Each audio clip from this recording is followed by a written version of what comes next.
মামা। তোর না 10টার মধ্যে আমার সাথে থাকার কথা। আরে মামা, আমার একদমই মনে আছিল না। তুই বেটা সব সময় লেট করস। তোর দ্বারা আমি আসতেছি। ওকে।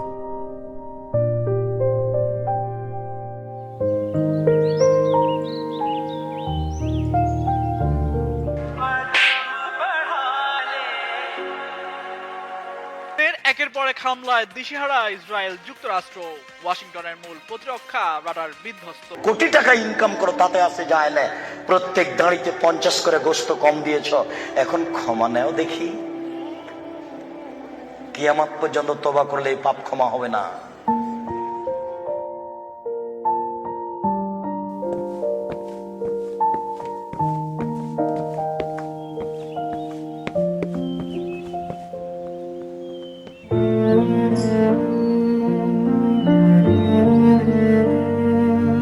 রাহাত, রাহাত।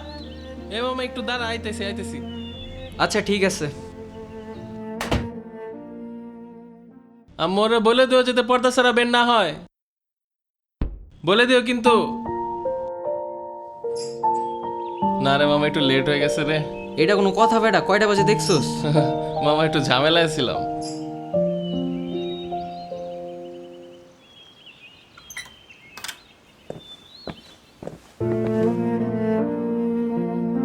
ওই যে এই মামা দেখ এইখানে রিক্সা থেকে নেমে রিক্সাওয়ালাকে বলছো, এই রিক্সাওয়ালা কয় টাকা ভাড়া রে?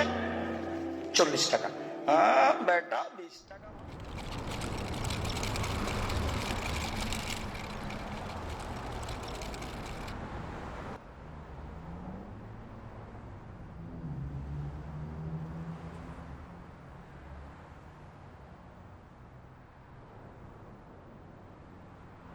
মামা 20 টাকার ভাড়া 10 টাকা দিলেন। এই বেটা, ফাইজ নাই পাইছস?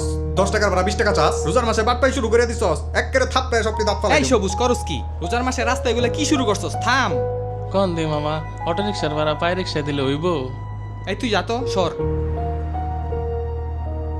এ মামা ধরো, মন খারাপ করো না, মন খারাপ করো না। তুই যে কি করস না, সব জায়গায় তোর রাগ দেখানো লাগে। একটু ঠান্ডা হ, তুই রাগটা কন্ট্রোল কর।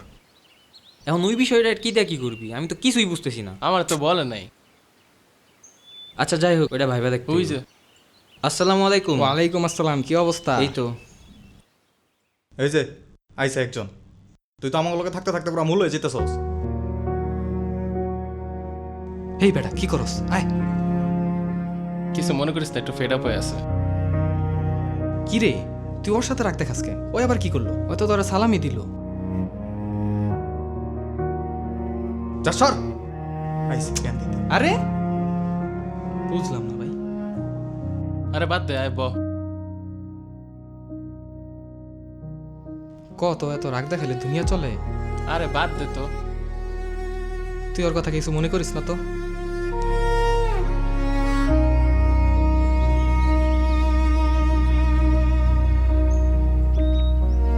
তোর লেগে মামা কাউরে কিছু কইতে পারি না। তোর লেগে রিস্কলার একটা থাপ্পড় দিতে পারলাম না। রোজা রমজান মাসে 10 টাকার জন্য একটা রিক্সাওয়ালারে মারবি তুই? আরে বেটা বাদ দে তো। তুই যে রোজার আগে বিয়ে করছস, ভাবির রাতের 1 কাপ চা খাইছস? তোকে বাসা একদিন দাওয়াত দে ইফতারের, ভাবির রাতে রান্না খাই।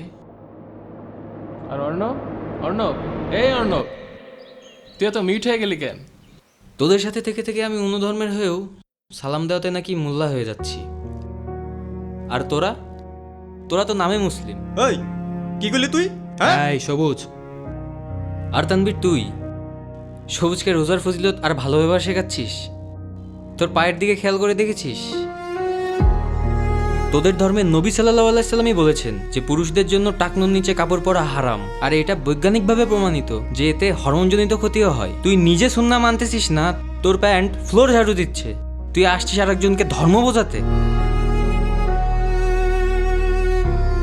আর রাহাত, তুই বাসা থেকে বের হওয়ার সময় তুই তোর মাকে এমনভাবে ধমকে আসলি তোর বোন যেন পর্দা ছাড়া বাইরে বের না হয়, কোনো গায়রে মাহারাম যেন তাকে না দেখে। তোর বোনের বেলায় তুই পাহারাদার, আর এইদিকে তুই নিজে একজন গায়রে মাহারাম হয়ে তোর বন্ধুর বউকে দেখার জন্য হা করে বসে আছিস। অন্যের ঘরের পর্দার বেলায় তোর ধর্মের জ্ঞান কোথায় যায়? আর সবুজ, তোর কথা তো বলে শেষই করা যাবে না।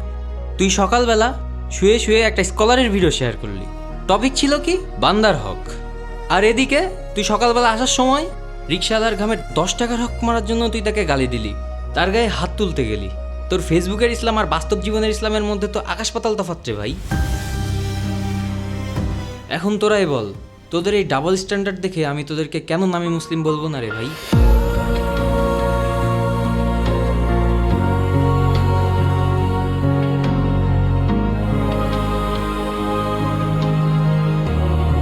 ধর্ম কেবল পরিচয় নয়, পোশাকে নয়, সোশ্যাল মিডিয়ার পোস্টেও নয়। আমরা খুব সহজেই অন্যের ভুল ধরে ফেলি, কিন্তু নিজের ভেতরের ভাঙনগুলো দেখতে কি কখনো থেমে যাই? অন্যের হক নিয়ে কথা বলা সহজ, কিন্তু অন্যের হক আদায় করা? আমরা কি সত্যি আমাদের বিশ্বাসকে ধারণ করি, নাকি শুধু নামের আগে একটা পরিচয় জুড়ে রাখি? আমরা কি সত্যি বিশ্বাসী, নাকি আমরা শুধু নামে মুসলিম?